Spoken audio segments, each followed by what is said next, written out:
Pour que la lumière soit faite sur l'affaire Ben Barka, un sit-in a été observé cet après-midi à Rabat devant le siège du Conseil consultatif des droits de l'homme et une lettre remise dans ce sens au président du CCDH.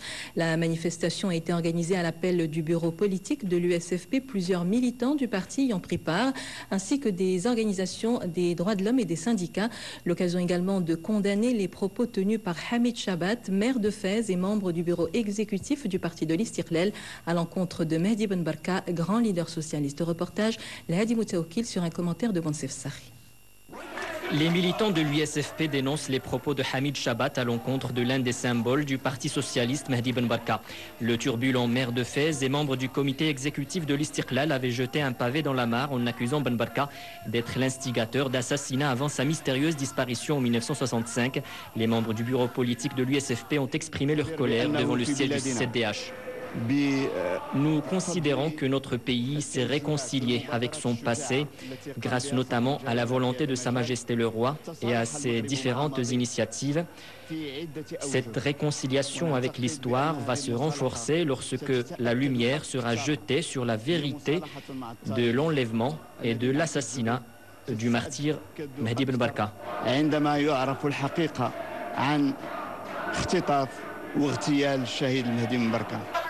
Des représentants de la société civile se sont joints aux manifestants.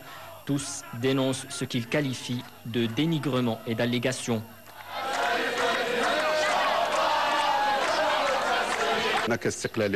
En tant qu'Istiqlalien, j'ai le droit de connaître cette période que j'ai appelée les années de sang. Notre pays a surmonté les effets des années de plomb. À travers l'instance équité-réconciliation, reste maintenant à tourner cette autre page. Fathullah Walalou a remis une lettre au président du Conseil consultatif des droits de l'homme, un communiqué qui dénonce toutes sortes d'allégations qui pourraient salir la mémoire de la formation. Il serait judicieux de laisser la lecture des événements de l'après-indépendance et en particulier des années 60 aux historiens. Nous sommes actuellement en train de préparer un rapport sur ce qui a été réalisé parmi les recommandations de l'instance équité-réconciliation et ce qui n'a pas été fait. Et nous en expliquerons les raisons. Au Forum Vérité et Justice, nous considérons que le dossier Ben Barka est l'une des priorités. Pour pouvoir tourner la page, la responsabilité incombe au CCDH et au gouvernement, et plus précisément le ministère de la Justice.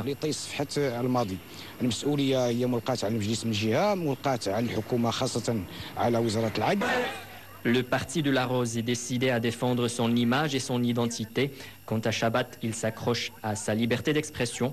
Le feuilleton Chabat USFP ne fait que commencer.